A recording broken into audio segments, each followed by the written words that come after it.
भगवत गीता हिंदी अध्याय 5।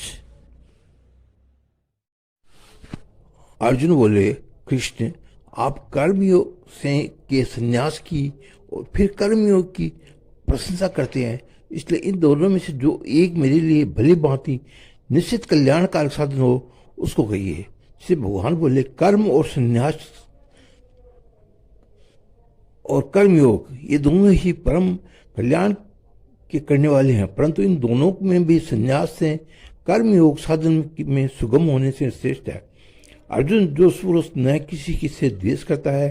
और न किसी की प्रशंसा आकांक्षा करता है, वह कर्मयोगी सदा संन्यासी समझ जाने योग्य है, क्योंकि राग द्वेष आदि द्वंद्वों से रहित पुरुष सुखपूर्वक संसार बंधन से मुक्त हो जाता है। उपयुक्त संन्यास और कर्म को मूर्ख लोग पृथक पृथक फल देने वाले कहते हैं, न कि पंडित जन, क्योंकि दोनों में से एक में भी सम्यक प्रकार से स्थित पुरुष दोनों के फलस्वरूप परमात्मा को प्राप्त होता है। ज्ञान योगों को द्वारा जो परम धाम प्राप्त किया जाता है, कर्म योगों द्वारा भी वही प्राप्त किया जाता है। इसलिए जो पुरुष ज्ञान योग और कर्म योग को फल रूप में एक देखता है, वही यथार्थ देखता है। परंतु हे अर्जुन, कर्म योग के बिना संन्यास अर्थात मन, इंद्रिय और शरीर द्वारा होने वाले संपूर्ण कर्मों में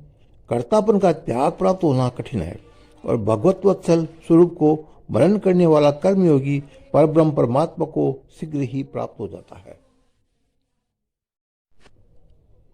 जिसका मन अपने बस में है और जो जितेंद्रिय है एवं विशुद्ध अंतःकरण वाला है, और संपूर्ण प्राणियों का आत्मरूप परमात्मा ही जिसका आत्मा है, ऐसा कर्मयोगी कर्म करता हुआ भी लिप्त नहीं होता। तत्व को जानने वाला सांख्य योगी तो देखता हुआ, सुनता हुआ, स्पर्श करता हुआ, सूंघता हुआ, भोजन करता हुआ, गमन करता हुआ, सोता हुआ, श्वास लेता हुआ, बोलता हुआ, त्यागता हुआ, ग्रहण करता हुआ तथा आंखों को खोलता और बूंदता हुआ भी सब इंद्रियां अपने अपने अर्थों में बढ़त रही है, इस प्रकार समझकर निसंदेह ऐसा माने कि मैं कुछ भी नहीं करता हूँ। जो पुरुष सब कर्मों को परमात्मा में अर्पण करके और आसक्ति को त्याग कर कर्म करता है, वह पुरुष दल से कमल के पत्ते की भांति पाप से लिप्त नहीं होता। कर्मयोगी ममत्व बुद्धि रहित केवल इंद्रिय, मन, बुद्धि और शरीर द्वारा भी आसक्ति को त्याग कर अंतःकरण की शुद्धि के लिए कर्म करते हैं। कर्मयोगी कर्म के फल का त्याग करके भगवत प्राप्ति रूप शांति को प्राप्त होता है, और सकाम पुरुष कामना की प्रेरणा से फल में आसक्त होकर बनता है। अंतःकरण जिसके बस में है, ऐसा सांख्य योग का आचरण करने वाला पुरुष न करता हुआ और न करवाता हुआ भी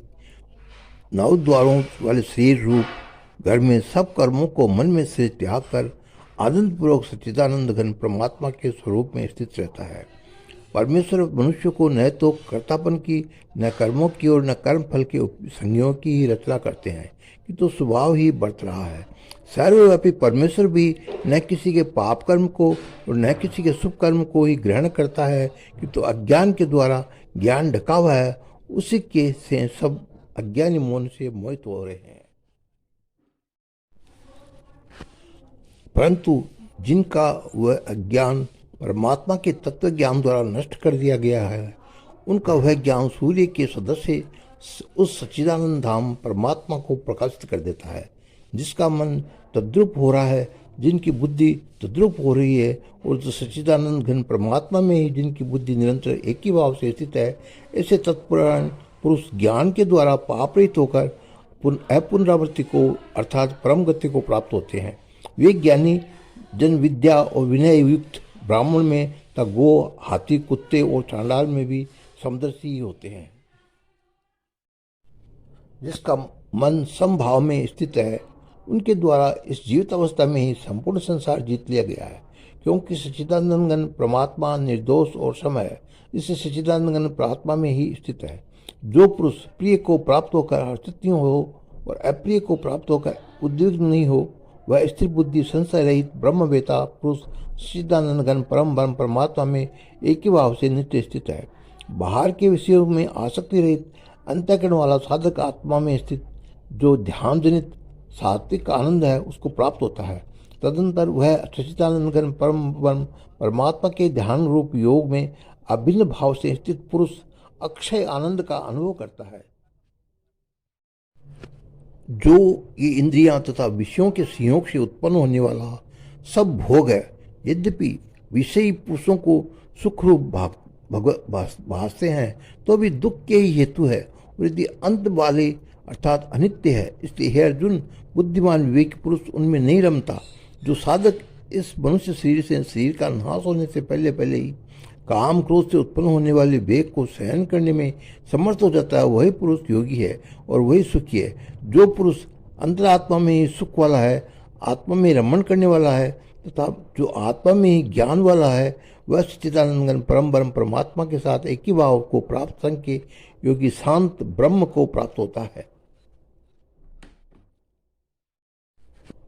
विवेक सब पाप नष्ट हो गए हैं,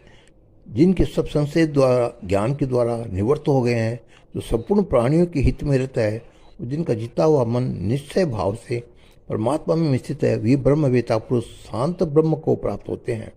काम क्रोध से रहित जीते हुए चित्त वाले परब्रह्म परमात्मा का साक्षात्कार किए हुए ज्ञानी पुरुषों के लिए सब और शांत परम ब्रह्म परमात्मा ही परिपूर्ण है। बाहर के विषयी भोगों को न चिंतन करता हुआ बाहर ही निकाल कर और नेत्रों की दृष्टि को भ्रकुटी के बीच में स्थित करके नासिका में विचरण करने वाले प्राण और अपान वायु को सम करके जिसकी इंद्रियां मन और बुद्धि जीती हुई है, ऐसा जो मोक्षपरायण मुनि इच्छा भय और क्रोध से रहित हो गया है, वह सदा मुक्ति है।